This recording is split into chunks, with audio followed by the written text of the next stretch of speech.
चलिए, I am audible पूरी voice आ रही है, देखिए चेक करिए, आ रही है ना। अब चलिए ध्यान से देखिए, ध्यान से देखिए। कल एडवांस, पीछे से क्वेश्चन लगाने को कहा हूं, बात करने को नहीं। नहीं, थोड़ी भी आवाज नहीं आनी चाहिए। अब ऐसे कोई बात मत करिए आप, मतलब आवाज नहीं आनी चाहिए बस, है ना। तो अब आप देखिए, ध्यान से देखिए, इधर देखो बेटा। कल हम लोग एडवांस लेवल एएलपी लगा रहे थे, एडवांस लेवल क्वेश्चंस लगा रहे थे। तो 8-10 क्वेश्चन बच गया था, सुनिए 8-10 क्वेश्चन बच गया था, वो अभी मैं बता देता हूं, है ना। और साथ में उसके बाद जिन बच्चों को उन क्वेश्चंस में से डाउट हो, क्वेश्चन थोड़े से अच्छे हैं तो वो डाउट बोलेंगे, वो डाउट फटाफट मैं एक बार फिर से समझा दूंगा। वो क्वेश्चन मैं फिर से ऐसे बिना उसके बोर्ड पे बता दूंगा, ठीक है ना। अच्छा, अब अगली बात ये है कि इसके अलावा किसी को उस पूरी शीट में से वेक्टर्स में से डाउट हो, जैसे वेक्टर और मैथमेटिकल टूल है, वेक्टर के डाउट पूछ सकता है, अब टाइम बचेगा तब, ठीक है ना। और फिर वेक्टर के डाउट आज और कल मान लीजिए मिला के हो जाए या आज ही हो जाए, तो नेक्स्ट मैथमेटिकल टूल पूछ ले और फिर ओवर, फिर हो जाएगा, ओवर हो जाएगा, फिर नेक्स्ट चैप्टर पे आ जाएंगे। तो चलिए ये क्वेश्चन देखिए आप लोग, ये क्वेश्चन देखिए, बहुत अच्छा क्वेश्चन है। जो कर सकता है वहां उठा देगा, जो इसका आंसर दे सकता है वहां उठाइए। Find the vector equation. देखिए ये क्या हो रहा है, ये क्या हो रहा है भाई, ये क्या हो रहा है, चेक करिए इसको। अब हो गया ना, अब मूव नहीं करेगा तो फिर इधर आ गया ना। ऐसे करिए, थोड़ा सा इसको उधर ले आइए, फट से करिए, बस बस बस बस बस। अब हो गया ना बेटा। तो देखिए ये हो गया, a write with pen, fine pen और फिंगर्स। देखिए ये क्वेश्चन है, जो इसको कर सकता है वो हाथ उठाए, तुरंत हाथ उठाए, बताए। Find the vector equation of a line which is parallel to a given vector and passes through a given point P having position vector r0। कौन इसको कर सकता है? एडवांस लेवल क्वेश्चन है, थोड़ा सा दिमाग लगाना है और ये हो जाएगा। और एक बात जान लीजिए, जो नीट के टॉप रैंकर्स होते हैं वो एडवांस लेवल लगा लेते हैं बड़े आराम से। जो टॉप रैंकर्स होते हैं वो उस हिसाब से ग्रूम होते हैं। तो कोई बच्चा अगर नीट का भी है और सोचता है कि मुझे एकदम टॉप रैंक मारना है, तो वो एडवांस की वीडियोस भी देखे, ठीक है ना।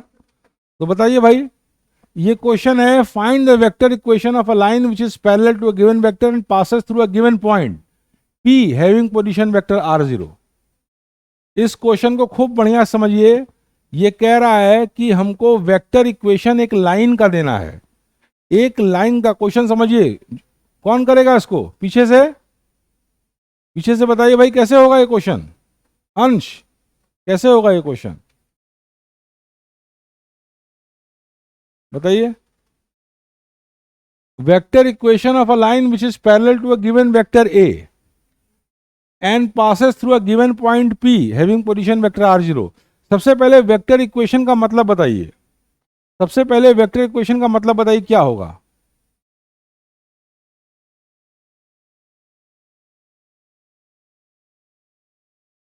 बेटा देखिए, ऐसा कुछ भी नहीं बोल देना है, थोड़ा सा वेक्टर इक्वेशन का मतलब पहले बताइए। देखो बेटा, वेक्टर इक्वेशन का मतलब क्या है? अगर किसी लाइन का वेक्टर इक्वेशन देना है तो उससे क्या तात्पर्य है, पहले ये समझिए। एडवांस आसान होता है नेट से, समझिए, थोड़ा सा समझ बढ़ाइए अपनी। Vector equation of a line से क्या मतलब है, बताओ बेटा। Of a line, vector equation of a line से क्या तात्पर्य है, जरा बताइए। अब आप बैठिए, ध्यान से सुनिए जो हम बताते हैं।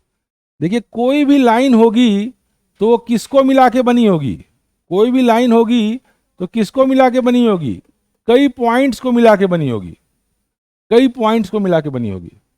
बात समझ में आ रही ना। तो किसी भी पॉइंट का, किसी भी जनरल पॉइंट का पोजीशन वेक्टर जिससे रिप्रेजेंट करेंगे, कोई भी जनरल पॉइंट का पोजीशन वेक्टर, कोई भी general equation of any point of the position vector of any point on the line जो होगा वो उस लाइन का पोजीशन वेक्टर कहलाएगा। जैसे किसी भी लाइन के पोजीशन वेक्टर से मतलब क्या है कि उसका कोई भी आर्बिट्रेरी पॉइंट ले लिया तो उसको रिप्रेजेंट जिस इक्वेशन से करेंगे वो लाइन, वो इक्वेशन उस लाइन का पोजीशन वेक्टर कहलाएगा। ये बात चलो समझ गए, ये कॉन्सेप्ट समझ गए। अब सवाल को गौर से देखिए। देखिए ये उससे आसान पड़ता है, मैं तो बार बार कहता हूं, नीट टफ पड़ता है, बहुत पढ़ना पड़ता है, ठीक है ना। खूब ध्यान से देखिए, vector equation of a line which is parallel to a given vector A. एक वेक्टर ए है, एक वेक्टर ए है, ठीक है ना, एक वेक्टर ए है, इससे इसके पैरेलल कोई लाइन है, एक वेक्टर ए है उसके पैरेलल कोई लाइन है, उसका पोजीशन वेक्टर बताना है, ठीक है ना। तो पोजीशन वेक्टर का मतलब कि वो वेक्टर बताएं जिससे कोई भी पॉइंट ऑन दिस लाइन को हम रिप्रेजेंट कर सकें, वो पोजीशन वेक्टर हो गया। बात समझ में आ रही है। तो वेक्टर ए के पैरेलल लाइन है, ये बात दी हुई है, और साथ में एक बात और भी दिया है कि उस लाइन पे एक पॉइंट क्या है, उस लाइन पे एक पॉइंट क्या है, पी है, उस लाइन पे एक पॉइंट पी है। और पी का पोजीशन वेक्टर मान लिए कोऑर्डिनेट सिस्टम, ये मान लिए ये कोऑर्डिनेट सिस्टम मान लिए, इसको कोऑर्डिनेट सिस्टम मान लिए।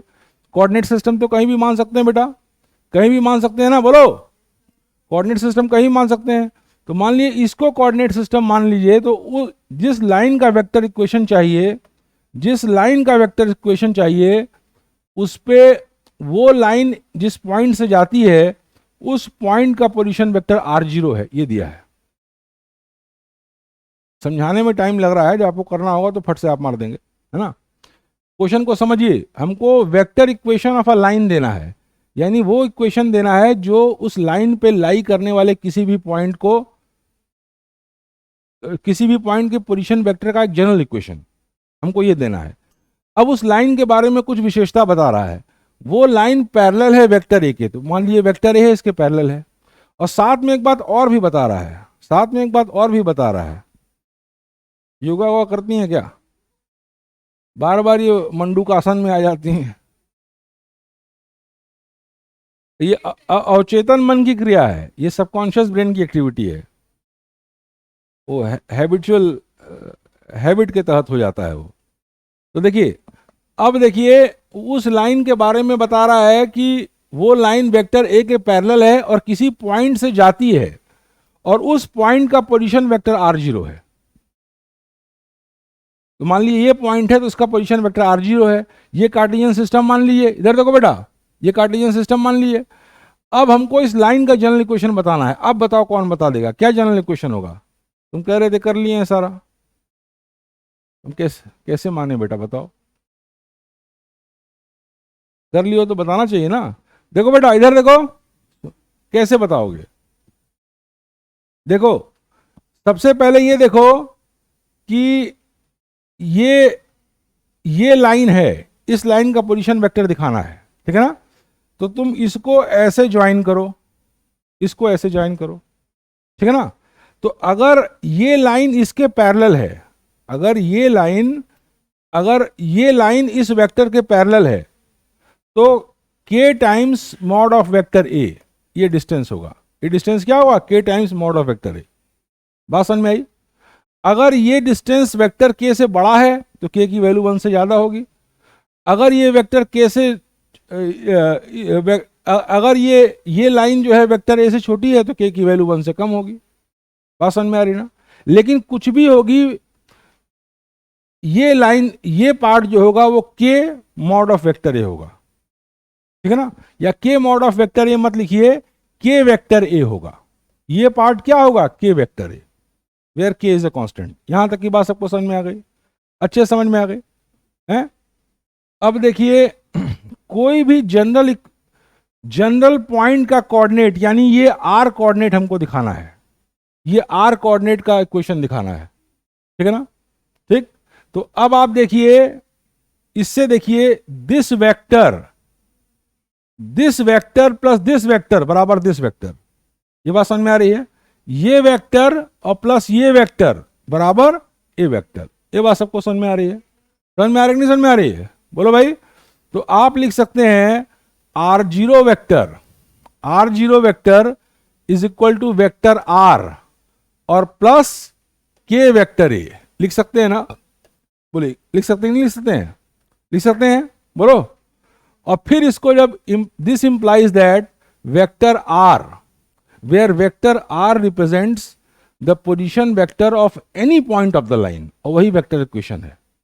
Where vector R represents position vector of any point on the line. भाई वेक्टर आर आर्बिट्रेरी हो सकता है, मान लिया वो पॉइंट ये है तो इसका भी पोजीशन वेक्टर इसी इक्वेशन से आ जाएगा। के की वैल्यू चेंज हो जाएगी, के की वैल्यू चेंज हो जाएगी। बात समझ में आ रही है? के की वैल्यू चेंज हो जाएगी। तो अब देखिए हमको वेक्टर आर का इक्वेशन निकालना है। तो vector R is equal to R zero minus K vector A, और यही आपका आंसर होगा। आंसर में कुछ और क्या दिया है बताइए?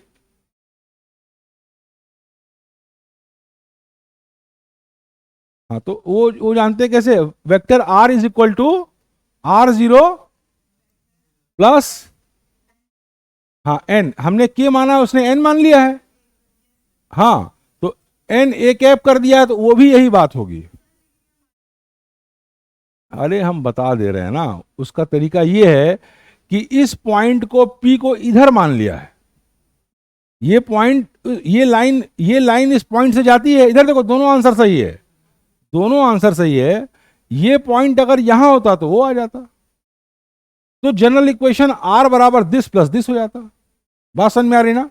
फिर से क्वेश्चन को समझिए। मैं ये जो सबसे एक्सट्रीम लेवल के क्वेश्चंस हैं आपके एकदम लास्ट में शीट में दिया है, एडवांस लेवल या HLP या ALP, हायर लेवल प्रॉब्लम्स या एडवांस लेवल प्रॉब्लम्स, उनको खूब बढ़िया से इत्मीनान से 2 बार 3 बार समझिए, है ना? केवल फॉर्मूला नहीं ना, नई नई बातें हैं तो उसको बढ़िया समझिए। फिर से क्वेश्चन सुनिए। क्वेश्चन में कह रहा है find the vector equation of a line. तो किसी लाइन के वेक्टर इक्वेशन का मतलब है वो जनरल इक्वेशन जो उस लाइन पे लाई करने वाले हर पॉइंट को रिप्रेजेंट करता है। पहली बात, ये बात सबको समझ में आ गई? समझ में आ गई? अच्छा, उस लाइन की विशेषता बता रहा है कि ये लाइन किसी वेक्टर ए से पैरेलल है। तो मान लो वेक्टर ए ये है, लाइन ये है, पैरेलल है। बात समझ में आ गई? दूसरी विशेषता बता रहा है कि वो लाइन किसी पॉइंट पी से जाती है और उस पॉइंट पी का पोजीशन वेक्टर आर जीरो है। तो हमने अपने सॉल्यूशन में पॉइंट पी को यहां माना और एक कार्टेशियन सिस्टम ऐसे एज्यूम किया। कार्टेशियन सिस्टम तो कैसे भी एज्यूम कर सकते हैं, बोलिए। तो कार्टेशियन सिस्टम हमने एज्यूम किया तो इससे ये आर जीरो हो गया, इससे ये आर जीरो हो गया।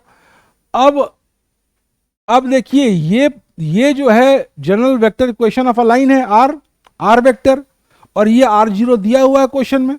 ये जो पार्ट होगा वो वेक्टर ए का के टाइम्स होगा, ठीक है ना?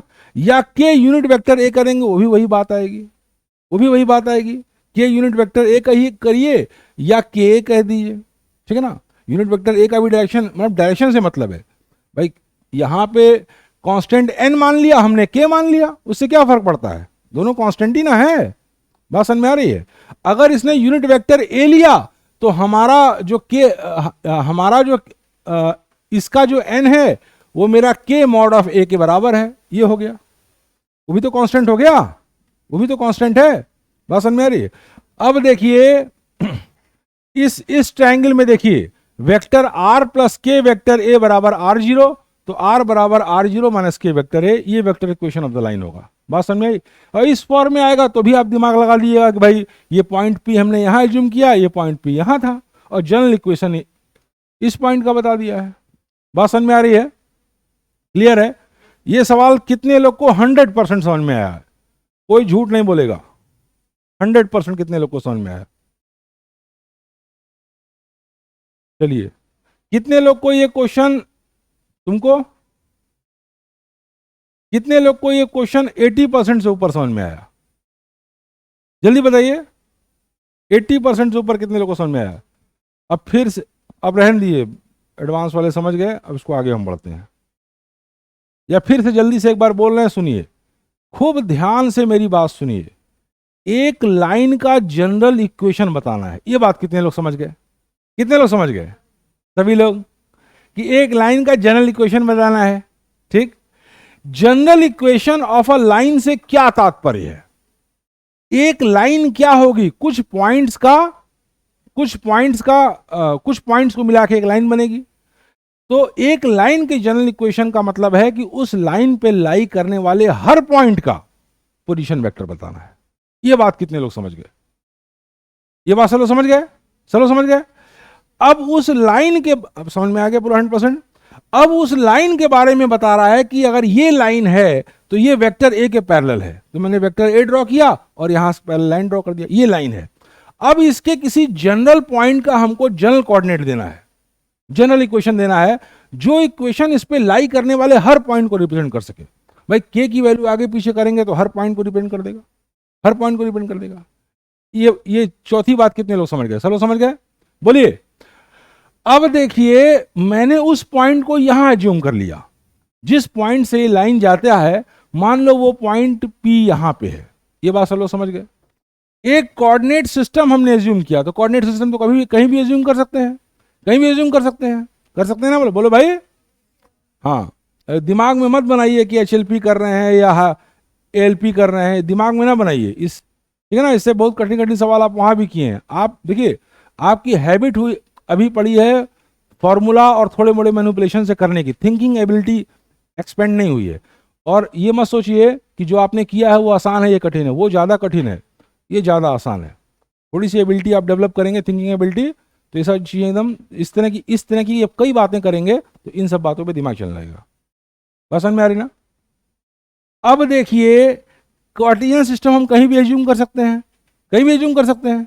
तो हमने कार्टेशियन सिस्टम एज्यूम कर दिया, पॉइंट पी का कोऑर्डिनेट r0 है, ये क्वेश्चन में दिया है, हर व्यक्ति समझ गया, ठीक है ना?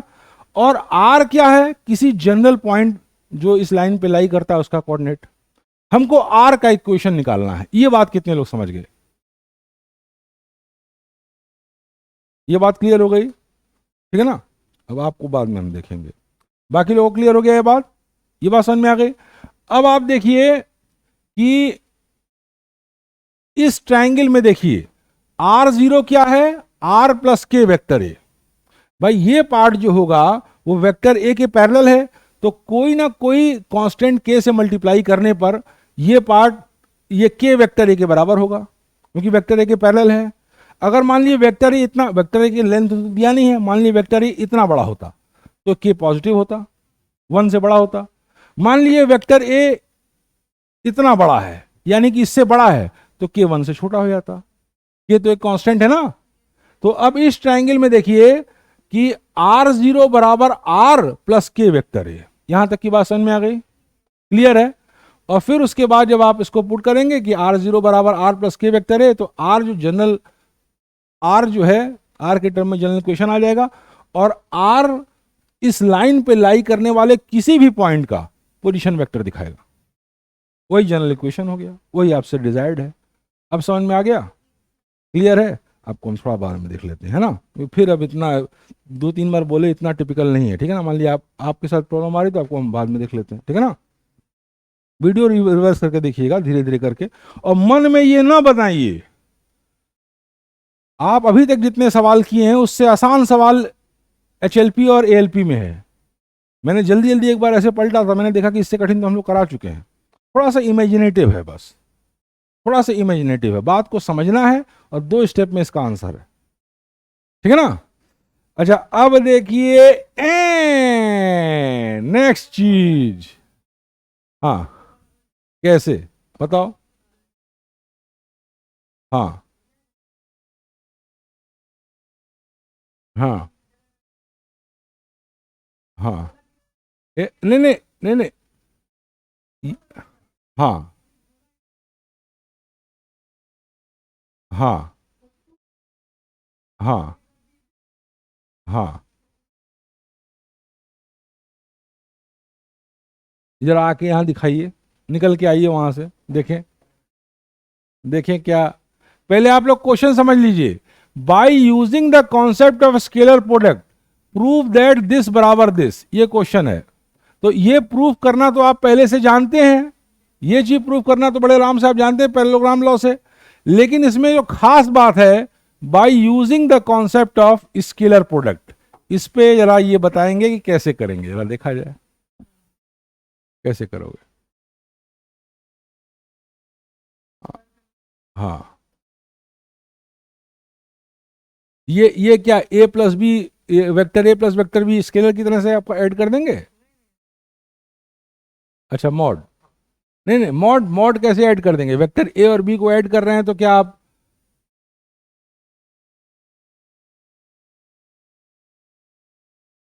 हाँ एकदम कंफर्टेबल रहिए, ए प्लस बी का रिजल्टेंट वो है, वो तो बात ठीक है। हाँ हाँ हाँ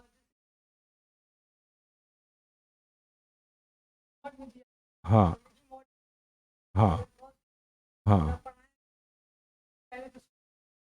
हाँ हाँ हाँ हाँ हाँ, नहीं नहीं बेटा, ऐसा है इसको, ए स्क्वायर देखो ये वेक्टर है ना, ये वेक्टर इधर लाइए, ये यहां पर ये क्या है, ये वेक्टर है, vector A plus vector B का मॉड। तो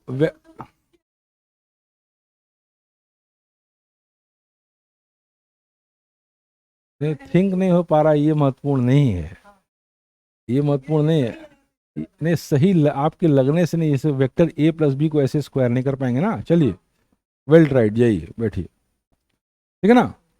तो इसको देखिए, इसको देखिए, ये पार्ट जो है by using the concept of scalar product, मेरे ख्याल से हम लोग जबरदस्ती दिमाग लगा रहे हैं बहुत ज्यादा, उसको सिंपल वे में बस प्रूव करना है, सिंपल वे में प्रूव करना है। या कोई स्केलर प्रोडक्ट की, भाई पूरी शीट में से एक सवाल ये डाउटफुल लग रहा है, रुकिए, ये सवाल डाउटफुल लग रहा है, अभी रुकिए, क्या पता थोड़ी देर बाद दिमाग में कुछ ऐसी बात स्ट्राइक करिए, लेकिन मेरे ख्याल से इसका कोई खास मतलब नहीं है, सिर्फ आपका मतलब यही है कि इसको प्रूफ करना है। लेकिन इसको प्रूफ करना है तो जैसे vector A plus vector B, B है आपका, इसका मॉड है, mod of vector A plus vector B, यही ना है। अब इसका स्क्वायर करते हैं, इसका स्क्वायर, तो इसका स्क्वायर आप कैसे इसको वेक्टर ए स्क्वायर कर पाएंगे, बोलिए? वेक्टर ए स्क्वायर, कहीं ऐसी गारंटी आपने देखा है अभी तक पढ़ाने में? ठीक है ना। तो चलिए इसको होल्ड पे रखते हैं क्वेश्चन, अभी बैठ के सोचते हैं, सोचते हैं, एक झटके से, मान लिया एक झटके से देखा हमको नहीं स्ट्राइक किया, तो फिर बैठते हैं, फिर अभी क्या पता आ जाए, ठीक है ना। अब देखिए द वेक्टर ए, देखा ये क्या खेल होता है इसमें, इनके हाथ से ठीक हो जाता है, ये कुछ ना कुछ उसमें, आ, अच्छा धीरे धीरे होले होले, हाँ अब मुझे भी आ गया।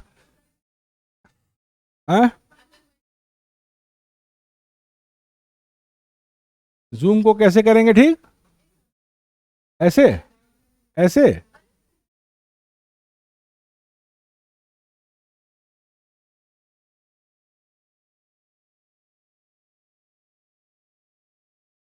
चलिए अब रहने दीजिए, अब नहीं सुना है, इधर से ठीक है। देखिए the vector A where is with time as this, find the derivative of the vector at T बराबर 1, ये तो काफी लोग लगा लेंगे।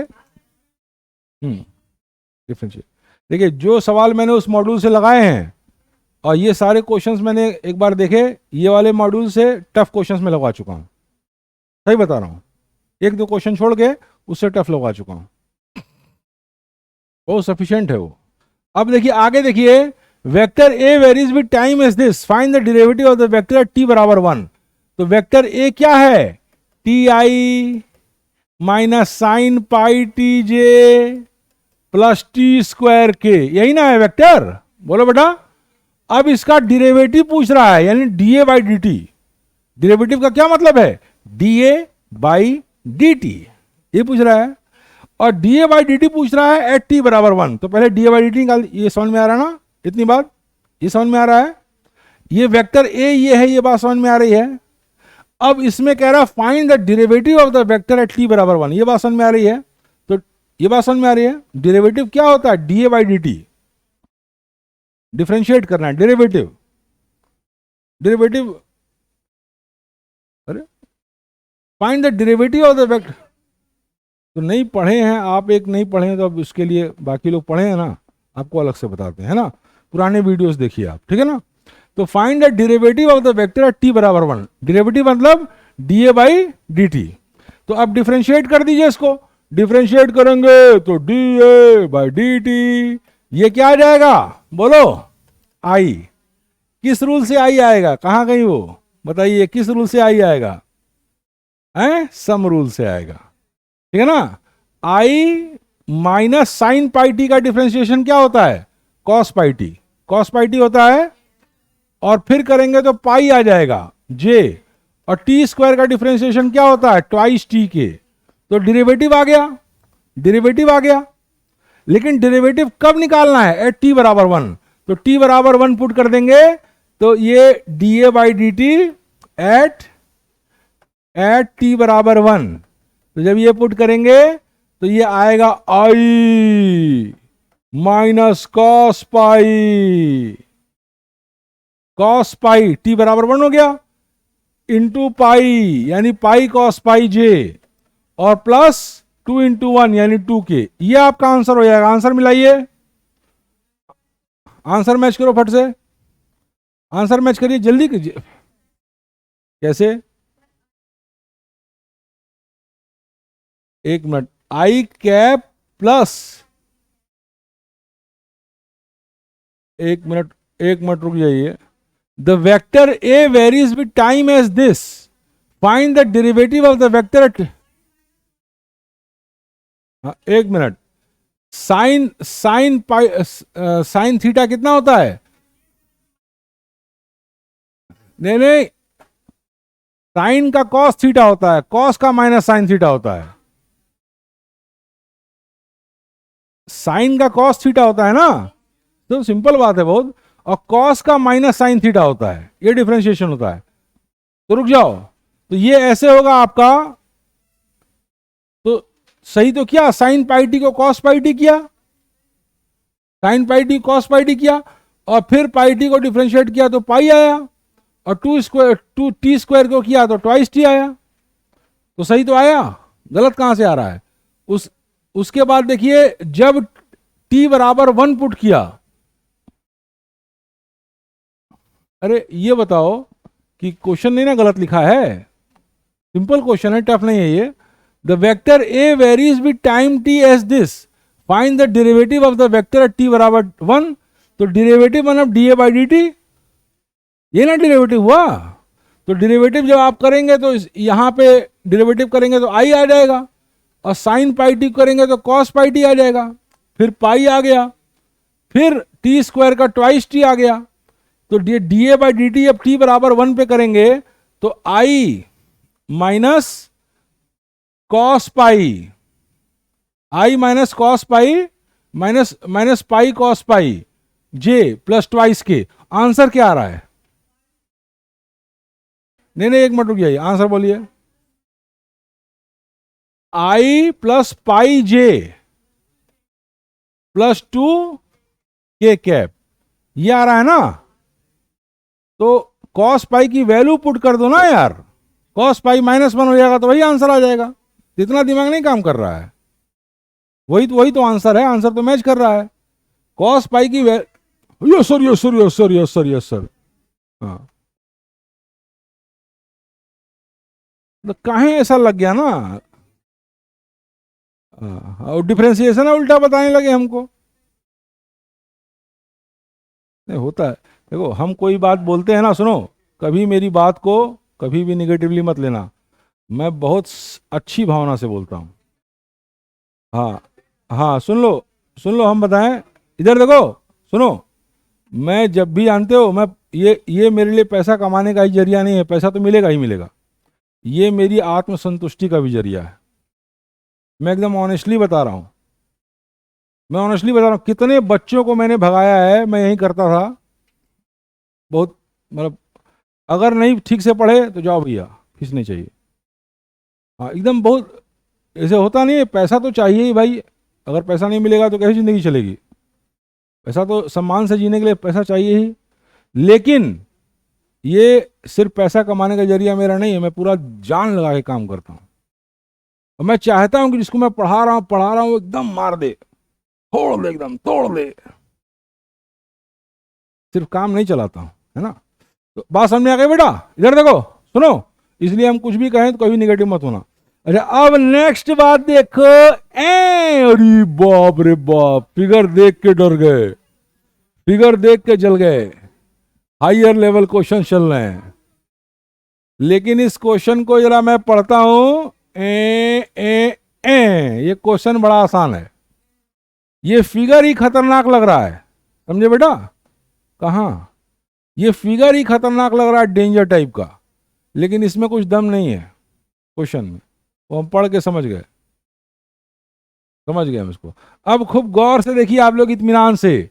अ body hanging from a spring is stretched by 5 unit beyond its rest position. अब ध्यान देखिए, एक बॉडी एक स्प्रिंग से लटकी हुई है, एक बॉडी एक स्प्रिंग से लटकी हुई है, तो रेस्ट पोजीशन क्या है? ये है भाई। जब स्प्रिंग से बॉडी को लटकाएंगे तो कुछ देर बॉडी इसको खींचेगी स्प्रिंग को, और फिर रेस्ट पे आ जाएगी, आ जाएगी ना।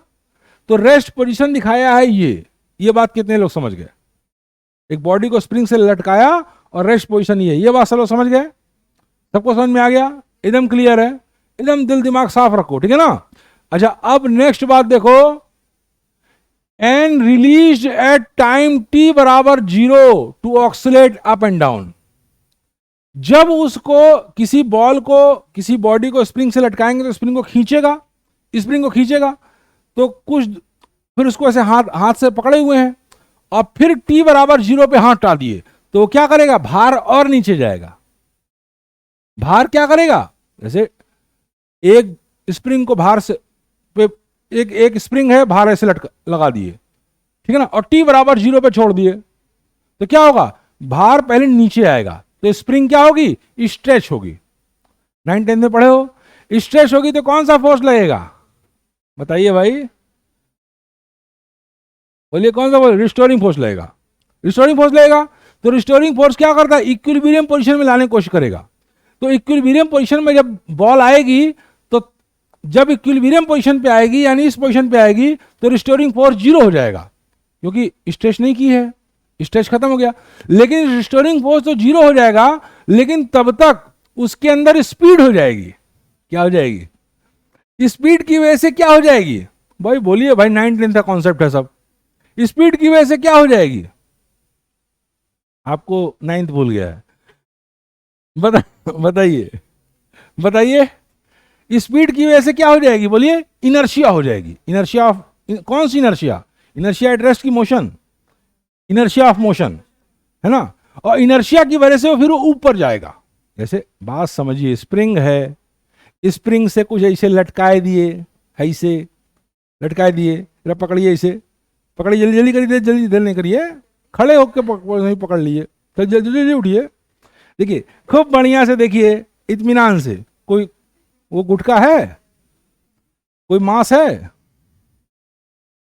लाइए यहां रखिए, ऐसे ऐसे ये स्प्रिंग है।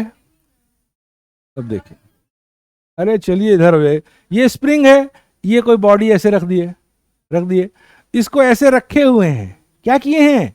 देखो इधर रखे हुए हैं, और t बराबर 0 पे हटा लिए, और हटा लिए तो उसको नीचे ले आओ, थोड़ा सा नीचे ले आओ। हाँ, अभी नीचे आएगा मास, नीचे गया, ठीक है ना। जब नीचे आएगा तो स्ट्रिंग स्ट्रेच होगी, स्ट्रिंग स्ट्रेच होगी तो कौन सा फोर्स लेगा? रिस्टोरिंग फोर्स लेगा।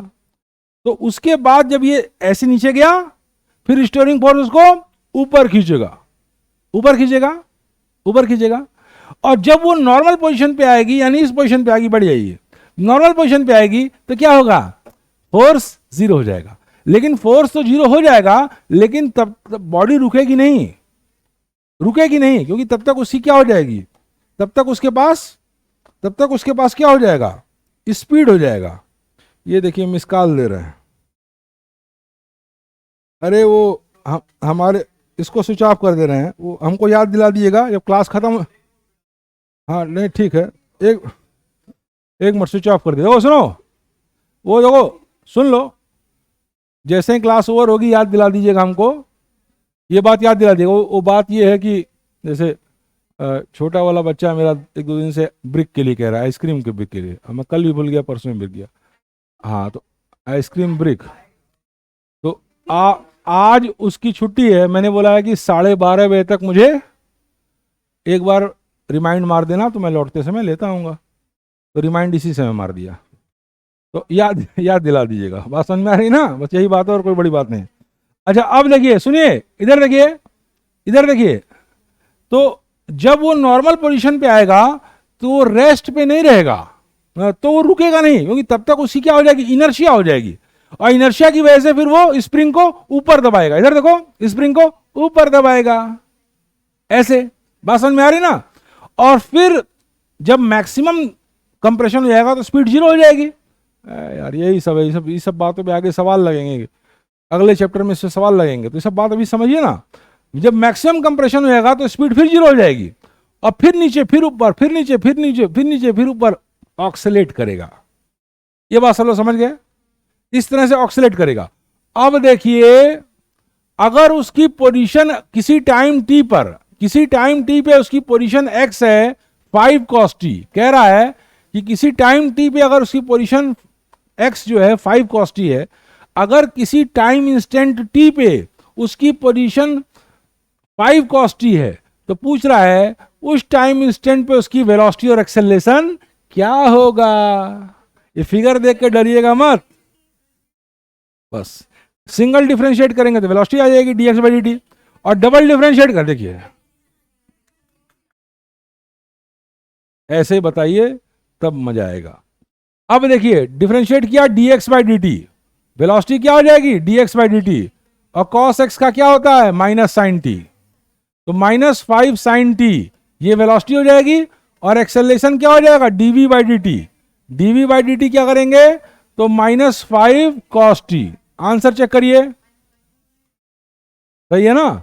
देखिए क्वेश्चन आप लोग किए, और वो जो बात मैं बहुत एलोबरेट करके समझा रहा था, इधर देखो, उसको समझिए, क्योंकि नेक्स्ट चैप्टर में जब क्वेश्चन लगाएंगे तो यही सब बात बताएंगे। नेक्स्ट चैप्टर में नहीं, एक्चुअल में ऐसा सारे क्वेश्चंस आपके लगेंगे लास्ट चैप्टर में, ऑक्सीलेशन एंड वेव्स में। लेकिन थोड़ा सा समझ लीजिए, समझने में क्या आता है, ठीक है ना? अच्छा अब ठीक है, कंफर्टेबल हैं? अब देखिए, उसको याद दिला दीजिएगा, नहीं तो बड़ा बवाल हो जाएगा। जाते समय हमको एक बार रिमाइंड करा दीजिएगा उसको। लाइए, पेन है किसी के पास? लाइए लिख लेता हूं उस पर।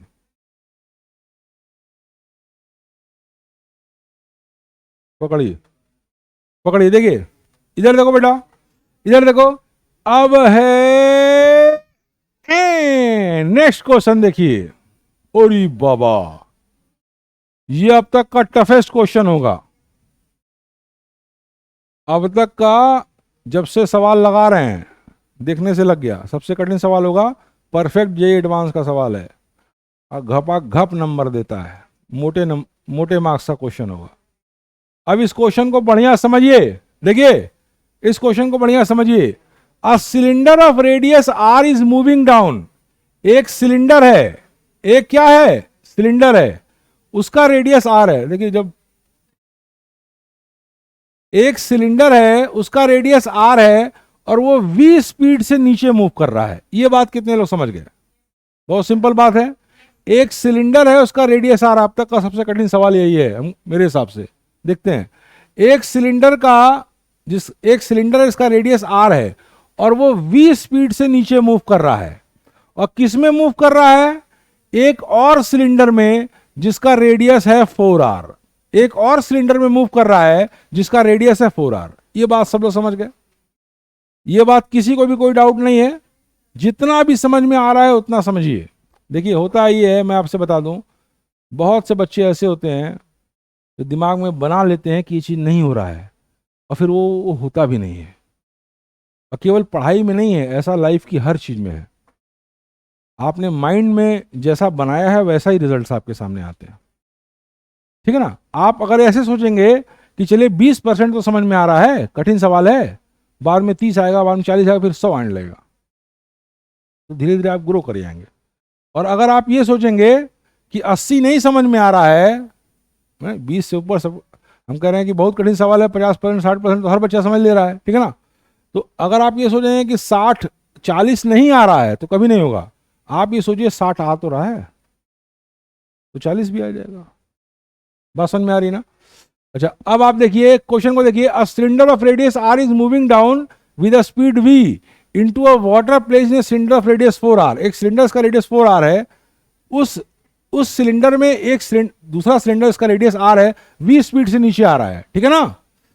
तो अब आपसे पूछ रहा है इसके बाद, इस सिलेंडर में पानी भरा है, इस सिलेंडर में क्या है, पानी भरा है, ये देख रहे हैं ना, ये पूरा पानी भरा है, और इस बड़ा सिलेंडर इसका रेडियस 4 आ रहा है, इसमें पानी भरा है, उसमें एक छोटा सिलेंडर इसका रेडियस r है, v स्पीड से नीचे आ रहा है। ये बात सब लोग समझ गए, सब लोग समझ गए ये बात, छोटी सी बात। अब आपसे पूछ रहा है कि find the rate by which water surface is rising. तो जब ये अंदर आएगा तो इसके पानी का सरफेस कहां जाएगा, ऊपर जाएगा, जाएगा ना। तो किस रेट से जाएगा, किस रेट से जाएगा, यही पूछ रहा है। चलिए भाई, आपने तो सब लगा लिया था ना, मतलब जिसने लगा लिया है, तो आप कह रहे थे कि हम लोग दूसरी क्लास में और सवाल लगाएं, ये सब एकदम, हाँ हाँ कोई बात, ये कोई बात नहीं, ये परफेक्ट एडवांस के क्वेश्चंस हैं। हाँ, इन कॉन्सेप्ट्स को क्लियर रखिए और अच्छे अच्छे मार्क्स में आते हैं ये सब। ये अभी तो डिफरेंशिएशन का भी इसका, वो आपका बल्क प्रॉपर्टी ऑफ मैटर में हो सकता है, इस तरह के क्वेश्चंस बड़े बिग मार्क्स के क्वेश्चंस हैं, है ना। तो अब गौर से देखिए, इसको देखिए, find the rate at which water surface is rising. तो जब ये अंदर जाएगा, खूब गौर से देखिए, जब ये देखिए, शुरू में आपको ये सवाल कठिन नहीं है, जो आपने अब तक किया उनसे कठिन सवाल नहीं है, इतने अच्छे सवाल आप लगा गए, इतना अच्छा अच्छा वो उसमें कर गए, लेकिन ये डिफरेंट है। तो डिफरेंट चीज शुरू में कठिन लगती है, ठीक है ना। आप लोग 4 घंटा बैठ के पढ़ सकते हैं, लेकिन अभी मैं कह दूं कि गांव के मेड़ पे साइकिल चलाइए तो भद भद सब लोग गिरेंगे, जिसकी प्रैक्टिस होगी वही चला पाएगा। अरे ठीक है, आपकी प्रैक्टिस होगी, हम लोग भी बचपन में बहुत मई जून महीने में गांव में दौड़े हैं, तो हम लोग भी कर सकते हैं, लेकिन जो नहीं चलाए हैं वो नहीं चला पाएंगे। तो डिफिकल्ट नहीं है, डिफरेंट है। और सुनिए, ऐसे जब 10-20 सवाल, 50 सवाल, 100 सवाल लगाएंगे तो इन सब में दिमाग बहुत तेज चलने लगेगा, ठीक है ना। तो देखो, find the rate at which water surface is rising. तो गौर से देखिए, सबसे पहले आप ये देखिए कि ये सिलेंडर, मान लीजिए, एज्यूम करिए, let after time t, let after time t, मान लीजिए टी समय के बाद, मान लीजिए टी समय के बाद ये सिलेंडर एक्स नीचे गया। एज्यूम करिए कि वो जो सिलेंडर पानी में जा रहा है वो टी समय के बाद एक्स गया। ये बात सब लोग समझ गए, समझ गया बेटा। तो टी समय के बाद एक्स गया, तो टी समय के बाद ये सिलेंडर कितना वॉल्यूम डिस्प्लेस किया वाटर का। अगर मान लीजिए कि ये वाला सिलेंडर टी समय के बाद एक्स अंदर गया तो कितना वॉल्यूम डिस्प्लेस किया, तो वॉल्यूम बराबर कितना होगा, इस पाई आर स्क्वायर, पाई इस सिलेंडर का रेडियस पाई आर स्क्वायर, ठीक है ना, पाई आर स्क्वायर इंटू एक्स, इतना वॉल्यूम डिस्प्लेस करेगा। मान लीजिए ये सिलेंडर टी समय के बाद, खूब आराम आराम समझिए, मान लीजिए सिलेंडर टी समय के पश्चात एक्स अंदर गया, एज्यूम कर लीजिए, तो टी समय के बाद इतनी वॉल्यूम डिस्प्लेस करेगा। यहां तक की बात कितने लोग समझ गए, कितने लोग समझ गए, टी समय के बाद इतनी वॉल्यूम डिस्प्लेस करेगा, समझ में आ गया बेटा।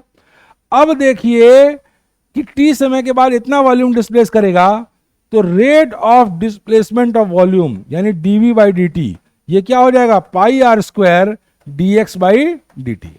होगा ना बेटा, होगा कि नहीं होगा, होगा, बोलो भाई।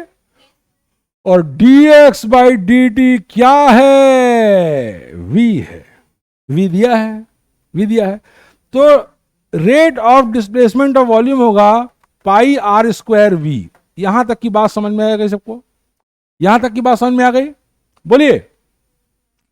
अब अगली बात देखिए, देखिए ये इस तरह के सवाल डिफिकल्ट नहीं है, इससे कठिन काम आपने किया है। आप कई लड़के ऐसे होंगे जो 6 किलोमीटर साइकिल चला के यहाँ आ जाते होंगे, और जो बच्चे बहुत सुख सुविधाओं में पले हैं, बचपन से कार से नहीं उतरे हैं, उनके लिए यही चैलेंज है, उनके लिए यही चैलेंज है। आप लोग बहुत बड़े पढ़ाकू हैं, 14 घंटा पढ़ लेते हैं। मैं चैलेंज से कहता हूँ, एक दिन आप रिक्शा चला के दिखा दिए गोरखपुर में, तो जो कहिए वो कर देंगे। नहीं नहीं, एक आध क्या पता कर दे तो करना पड़ जाएगा। नहीं, मैं बता रहा हूँ कि वो आसान नहीं है, वो डिफरेंट स्किल है, ये डिफरेंट स्किल है। तो ऐसे कुछ क्वेश्चंस को लगाइए, आपका ब्रेन खुल जाएगा। बात समझ में आ रही ना? तो अब देखिए, अगर टी समय के बाद ये सिलेंडर एक्स नीचे आता है तो टी समय के बाद कितना वॉल्यूम डिस्प्लेस करेगा? इतना। तो डीवी बाई डी टी क्या होगा? इतना। मतलब rate of displacement of volume इतना होगा। अब अगली बात देखिए, अगली बात देखिए, ये सिलेंडर जितना वॉल्यूम डिस्प्लेस कर रहा है पर सेकेंड, ये सिलेंडर जितना वॉल्यूम डिस्प्लेस कर रहा है पर सेकेंड, उतना ही वॉल्यूम जो बचे हुए एनुलर एरिया है, जैसे मान लीजिए कि ये सिलेंडर है, उसमें से एक पतला सिलेंडर अंदर आ रहा है, तो कितना वॉल्यूम बचा? वॉल्यूम कितना बचा? Pi 4r square, pi 4r square minus r square into h. मान लीजिए टी समय में जब वो x नीचे आया तो इस वाटर का सरफेस h ऊपर गया, वही dh बाई dt निकालना है। देखो निकालना क्या है, वाटर सरफेस कैसे कितना राइज कर रहा है, कितना वाटर सरफेस राइज कर रहा है, ये निकालना है। तो मान लीजिए टी समय, जब टी समय में x नीचे गया तो टी समय में वाटर सरफेस h ऊपर गया, ये एज्यूम कर लीजिए। और अब आपको dh बाई dt निकालना है कि जिस रेट से वो पानी ऊपर जा रहा है। बात समझ में आ रही है? तो अब आप देखिए dh बाई dt क्या होगा, जब इस सिलेंडर का वॉल्यूम तो पाई आर स्क्वायर है और इस सिलेंडर का क्या कहते हैं surface area pi r square है, और इसका पूरा बड़े वाले सिलेंडर का cross surface area pi 4r square है। तो pi 4r square minus r square into h, इतना पानी ऊपर जाएगा। टी समय में अगर वो इतना अंदर गया तो इतना, अगर एच हाइट पानी ऊपर जाएगा तो ये बराबर ये वॉल्यूम ऊपर जाएगा, ठीक है ना? तो अब ये बराबर v कर दीजिए। अब देखिए जो यहां पे dv बाई dt होगा वो यही dv बाई dt होगा। जितना वॉल्यूम ये डिस्प्लेस करेगा उतना ही वॉल्यूम तो ऊपर जाएगा। भाई जितना वॉल्यूम ये डिस्प्लेस करेगा उतना ही वॉल्यूम तो ऊपर जाएगा। बोलिए, खूब गौर से देखिए, ऐसे 150, अभी पहला चैप्टर है तो ये सवाल आपको नए तरह के लग रहे हैं क्योंकि ये सब आपने 9th में कहीं पढ़ा नहीं है। देखिए एक बात सुनिए, छोटी सी बात सुनिए, हमको मोबाइल में फोन अटेंड करने और फोन करने के अलावा कुछ नहीं आता है। बस यूट्यूब खोलना आता है, फेसबुक खोलना आता है और कुछ नहीं आता है। अभी क्या कहते हैं, ये चैनल बनाना हो, यूट्यूब चैनल बनाना हो तो मुझे नहीं आता है, और मेरा बच्चा 5th क्लास में पढ़ता था, वो बना दिया। तो ऐसा नहीं है कि मैं वो मेरे लिए वो मेरे लिए डिफरेंट है, उसको मैं करता नहीं हूं। तो ये सवाल आप करिए, 100-200 करेंगे जब, तो आपका दिमाग इन सब क्वेश्चन में चलने लगेगा। क्यों भाई? आरपीएम चलेगा ना? तो देखिए जितना वॉल्यूम ये टी समय में डिस्प्लेस करेगा उतना ही वॉल्यूम ऊपर जाएगा, ठीक है ना? तो अब कितना वॉल्यूम ऊपर जाएगा टी समय में? वो इतना है। अगर h height water surface rise करता है तो v बराबर pi 4r square minus r square into h, ये हो गया। बात समझ में आ गई? अब आपको निकालना क्या है? आपको निकालना है dh by dt। dh by dt निकालना है ना? तो चलिए अब आप कर दिए इसको differentiate. This implies that dv by dt is equal to pi 4r square minus r square, कितना होगा? 15r square. कितना होगा? 16r square minus r square, 15r square into dh by dt। ये बात हो गई। ये समझ में आ गया? देखो जी इधर, ये समझ में आ गया। अब dv बाई dt की वैल्यू यहां से पुट कर दीजिए, dv बाई dt की वैल्यू यहां से पुट कर दीजिए। तो dv बाई dt की वैल्यू है पाई आर स्क्वायर v। बात समझ में आ गई? अब dh बाई dt आपका निकल जाएगा, आंसर वही आपका आंसर होगा। आपसे पूछ रहा है कि वाटर सरफेस किस रेट से राइज कर रहा है, यानी dh बाई dt। तो मैंने माना कि t समय में h राइज किया तो dh बाई dt आपको निकालना है, किस रेट से वाटर सरफेस राइज कर रहा है। तो अब देखिए आपका इक्वेशन आ गया, इसको सॉल्व करेंगे तो पाई पाई कट जाएगा, आर स्क्वायर कट जाएगा, और this implies that dh by dt is equal to v by 15। Answer देखिए आ गया ना? समझ में आया? समझ में आया? देखो अगर तुम एकदम घोघा पसंद नहीं हो तो जिस तरह से मैं चिल्ला चिल्ला के बताता हूं तुम लोग समझ जाओगे। अब तक बच्चे समझे हैं, आगे भी समझेंगे। कुछ लोग 100% समझ रहे हैं, कुछ लोग अगर 50 भी समझ रहे हैं तो वो इम्प्रूव हो जाएगा। वीडियो रिवर्स करके देखिए, और जहां ऐसे 100-200 सवाल आप करेंगे कहाँ आपका सब होने लगेगा। ठीक है ना? ठीक है, ये क्वेश्चन सबको समझ में आया? डीएच बाई डी टी निकल गया। अब अगला पार्ट देखिए, अगला पार्ट देखिए, इसको याद दिला दीजिएगा। हाँ, नहीं तो मेरी कुल्फी बन जाएगी, कुल्फी बन जाएगी, कुल्फी। आइसक्रीम अगर आ गई तो ठीक है, नहीं तो मेरी कुल्फी बन जाएगी। अच्छा देखो बेटा, नेक्स्ट चीज देखो, नेक्स्ट चीज देखो। अब अगला पार्ट पूछ रहा है wet surface area of cylinder of radius are is increasing. जो सिलेंडर है रेडियस आर का, यानी ये छोटे वाले सिलेंडर, इस सिलेंडर का वेट सरफेस एरिया किस रेट से इंक्रीज कर रहा है? जो छोटा वाला सिलेंडर है इसका वेट सरफेस एरिया, यानी जो पार्ट गीला है, जो पार्ट कैसा है, गीला है, जब वो पानी के अंदर उतर रहा है धीरे धीरे तो गीले सरफेस एरिया बढ़ रहा है ना भाई। ये पार्ट तो सूखा है, यहां तक पानी है, यहां तक पानी है, देखिए यहां तक पानी है, और ये पार्ट सूखा है, ठीक है ना, और ये पार्ट पानी में है, ये वेट एरिया है, ये वेट एरिया है, और ये क्रॉस सेक्शन एरिया प्लस ये कर्व सरफेस एरिया, ये क्रॉस सेक्शन एरिया प्लस ये कर्व सरफेस एरिया वेट है, और ये पार्ट क्या है, सूखा है। तो वेट सरफेस एरिया बढ़ रहा है, जैसे जैसे वो नीचे आ रहा है उसका वेट सरफेस एरिया बढ़ रहा है। दो कारणों से बढ़ रहा है, एक तो ये ससुरा पानी में खुद जा रहा है और ऊपर से पानी भी ऊपर जा रहा है, एक तो ये पानी में खुद नीचे आ रहा है, और दूसरी बात पानी का लेवल भी बढ़ रहा है। अगर पानी का लेवल वही रहता तब तो केवल इसके नीचे जाने से ही होता, लेकिन पानी का लेवल भी ऊपर जा रहा है, तो इसका वेट सरफेस एरिया दो ओर से बढ़ रहा है, एक तो ये खुद जा रहा है, एक तो पानी भी ऊपर जा रहा है। तो अब किस रेट से वेट सरफेस एरिया बढ़ेगी हमको ये निकालना है। बात समझ में आई बेटा? समझ में आ गई? अब देखिए ये पार्ट देखिए कैसे हैंडल करेंगे हम लोग। सबसे पहले देखिए वेट सरफेस एरिया क्या होगी, क्या होगी, एक ये एरिया क्रॉस सेक्शन एरिया, तो वो होगी पाई आर स्क्वायर, और दूसरी बात curved surface area, curved surface area. तो मान लिए कर्व्ड सरफेस एरिया, देखो भाई curved surface area t time में जो बढ़ेगी वो कितनी बढ़ेगी, 2 pi r x plus H.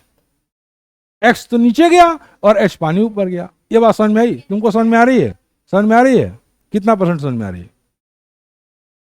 बेटा बहुत आ रहा है, तो अभी शुरुआत कर रही हूं इस तरह के क्वेश्चन से। तुम्हें कितना आ रहा है पूरा? पीछे से 100% बात क्लियर हो रही है?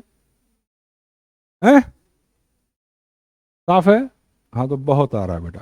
ये सवालों का हाईएस्ट लेवल है, ठीक है ना? ये आपको इस तरह क्वेश्चंस आते हैं। तो वेट सरफेस एरिया क्या हो गया, देखो एरिया हो गया pi r square plus twice pi r x plus h. बात समझ में आई? अब देखो वेट सरफेस एरिया किस रेट से बढ़ रहा है, यानी कि डीए बाई डी टी, और ये क्या है, पाई आर स्क्वायर का डिफरेंशिएशन करेंगे तो क्या आएगा, पाई आर स्क्वायर का डिफरेंशिएशन करेंगे तो क्या आएगा, 0 आएगा। आर कांस्टेंट है ना, रेडियस कांस्टेंट है, तो पाई आर स्क्वायर कांस्टेंट हो गया, इसका डिफरेंशिएशन 0 हो गया। अब यहां पे डीए बाई डी टी करेंगे तो 2 पाई आर, और ब्रैकेट में आएगा dx बाई डी टी और plus dh by D t. अब मेरी बात समझ में आई? और dx बाई डी टी की वैल्यू क्या है, v, और dh बाई डी टी की वैल्यू क्या है, v बाई 15। पुट कर देंगे, गप से आंसर आ जाएगा, पुट कर देंगे और गप से आंसर आ जाएगा। मास्क हटाओ, मास्क हटाओ मुंह से। तो बुखार है तो हंस क्यों रहे हो? बुखार है तो हंसी आ रही है? हम कम से कम चेहरे का एक्सप्रेशन देखे तुम्हारा, 2-3 बार देखे मास्क के अंदर से तुम हंस रहे हो एकदम। ये 1 डिवाइडेड अटेंशन से देखो, तभी बात समझ पूरी 100% होगी, ठीक है ना? अब देखो डीए बाई डी टी क्या होगा, rate of change of area, this will be equal to 2 pi r d x by D t plus d h by D t. अब इसकी वैल्यू पुट कर दो तो ये हो जाएगा 2 पाई आर, इसको ऊपर ले आइए, इसको ऊपर ले आइए, ऊपर ले आएंगे तो 2 पाई आर, और dx बाई डी टी क्या हो जाएगा v, और dh बाई डी टी क्या हो जाएगा v बाई 15। तो ये आ जाएगा 2 पाई आर और 15 प्लस 1 16 v अपॉन, देखा 16 v अपॉन 15। बात समझ में आ रही ना? तो ये आंसर आ जाएगा 32 pi r v upon 15। Answer check करो, आ गया ना? ये सवाल जिसने 100% समझा होगा वो एकदम डिजर्व करता है, एक पहली बार में। तो 4 बार 5 बार में करके तो वो एकदम डिजर्व करता है कि बाकी सवाल समझ जाएगा वो। समझ में आया? क्लियर हुआ? क्यों भाई, हैं? बोलिए, समझ में आया? चलिए अब देखिए अगला सवाल।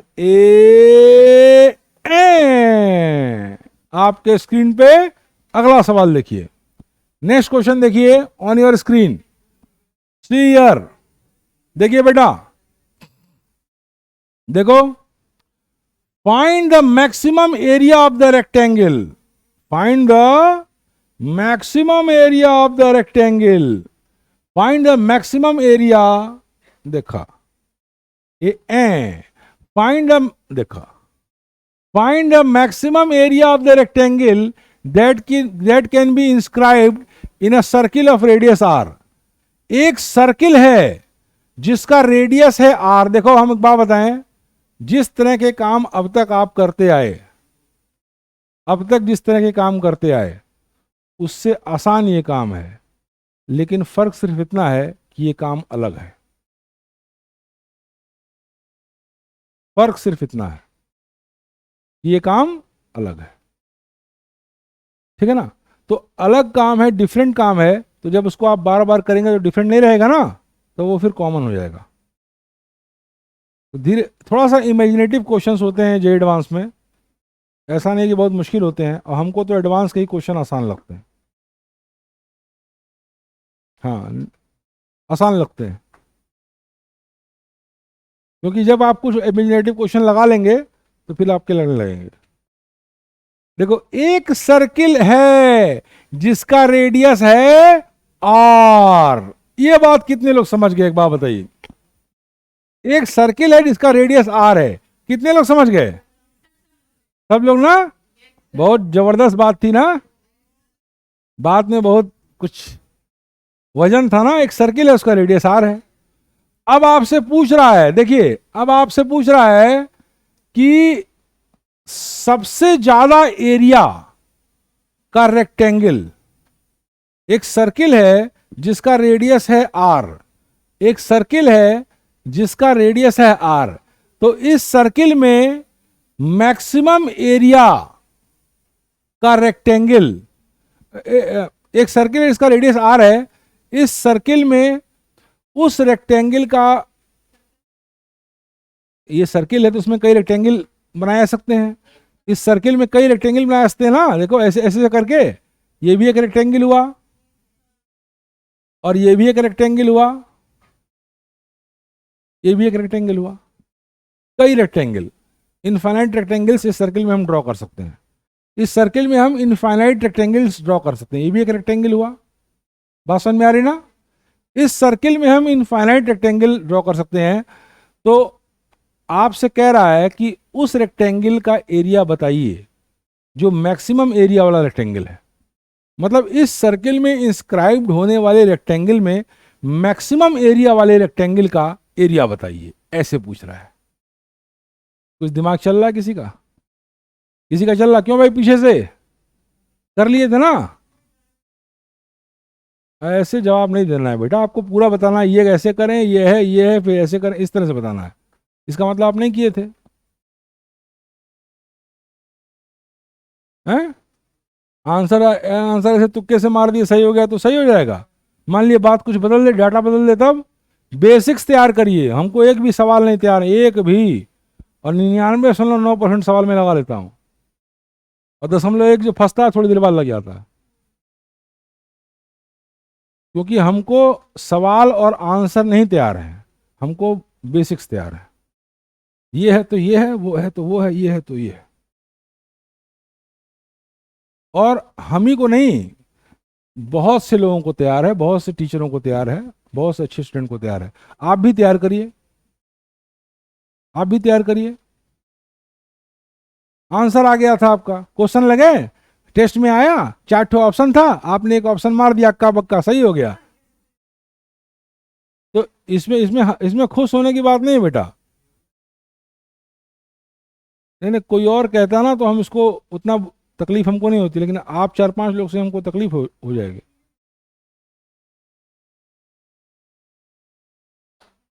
अब आप छोड़ दीजिए, आपने, अब आप ध्यान से देखिए, आगे से ये गलती मत करिएगा। हाँ देखिए पहले, अरे नहीं आने पे हमको समस्या नहीं थी, हमको समस्या ये थी कि आपने कहा हमने सब कर लिया और पूछने पे आप बता नहीं पा रहे हैं, ये समस्या है। और वो भी वो 4-5 लोग के साथ मैं थोड़ा सा ज़्यादा सेंसिटिव हूँ, तो इसको थोड़ा ध्यान दीजिए। देखिए इधर देखिए, मैक्सिमम एरिया का रेक्टेंगल निकालना है, मैक्सिमम एरिया का रेक्टेंगल निकालना है, तो उस रेक्टेंगल का जो डायगोनल होगा वो क्या होगा, डायमीटर ऑफ द सर्किल, तभी मैक्सिमम एरिया का रेक्टेंगल निकलेगा। उस रेक्टेंगल का डायगोनल जो होगा वो क्या होना चाहिए, डायमीटर ऑफ द सर्किल, तभी मैक्सिमम एरिया का निकलेगा। ठीक है ना। जितना बड़ा डायगोनल होगा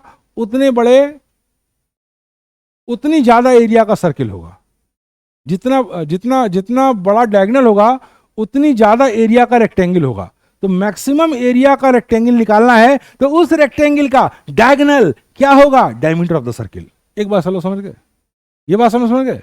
देखिए, मोर द डायगोनल, कॉन्सेप्ट क्या है, more the diagonal more is the area of the rectangle. ठीक है ना। And we have to find the area, we have to find the area of the rectangle whose area is maximum. So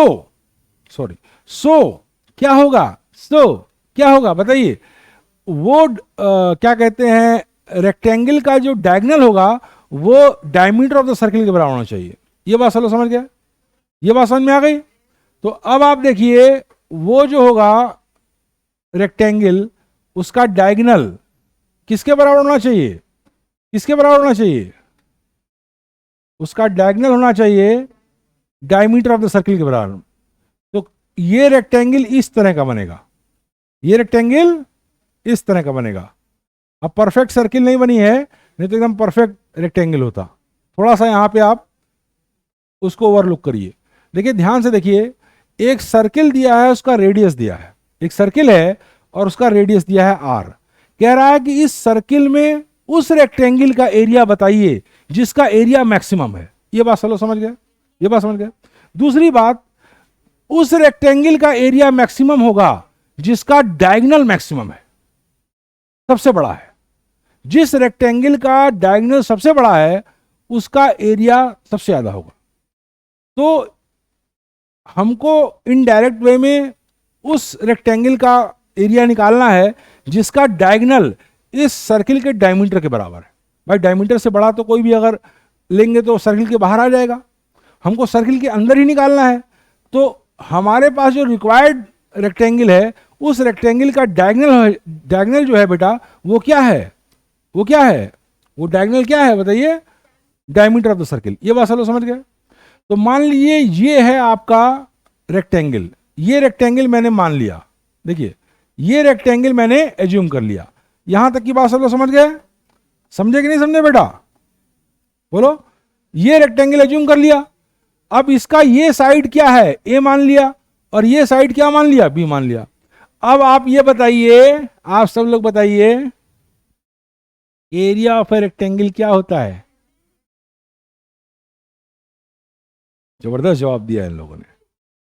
हाँ अभी रुक जाइए, जब ये खत्म हो जाएगा तब, इस खत्म हो जाएगा जाते समय, वैसे आप नहीं भूलेगा, इतनी बार चर्चा हो गई ना कि आप नहीं भूलेगा। नहीं, कई बार भूल जा रहा था ना, तो इसकी वजह से दिक्कत थी। अब देखिए, अब देखिए, area of rectangle, area of rectangle क्या होगा, एरिया ऑफ रेक्टेंगल क्या होगा, ए इंटू बी, ये एरिया ऑफ रेक्टेंगल होगा ना बेटा। अब देखिए इस ट्रायंगल में, देखिए इस ट्रायंगल में, देखिए इस ट्रायंगल में, तो क्या होगा, 2r² will be equal to a square plus b square. किस वजह से ऐसा होगा? पाइथागोरस। पाइथागोरस। अब देखिए, this implies that a square is equal to 4r square minus b square. This implies that a is equal to under root 4r square minus b square. यहां तक की बात कितने लोग समझ गए? सब लोग समझ गए? समझ में आया? हाँ, तो ऐसे ही सवाल आते हैं और क्या। ऐसे आज आप 10-20 सॉर्ट हो करिएगा तो आपका खुद का दिमाग चलने लगेगा। मैंने बताया ना, नथिंग इज डिफिकल्ट। अभी कैमरा सेट करने को बोलिए तो मैंने इसमें दिन भर बैठा रहूंगा, मैं नहीं कर पाऊंगा। हाँ, जब 8-10-15 दिन में इस पर काम करूंगा तो मैं चीज़ों को सीख जाऊंगा, ये सारी चीज़ सीख जाऊंगा, तब उसका बहुत अच्छा करने लगूंगा। तो अभी नई चीज़ है ना, अभी इस पर चलिए। अच्छा, अब देखिए ए कितना हो गया? इतना हो गया। अब देखिए इधर देखिए, एरिया ऑफ रेक्टेंगल क्या है? एरिया ऑफ रेक्टेंगल क्या है? बोलिए।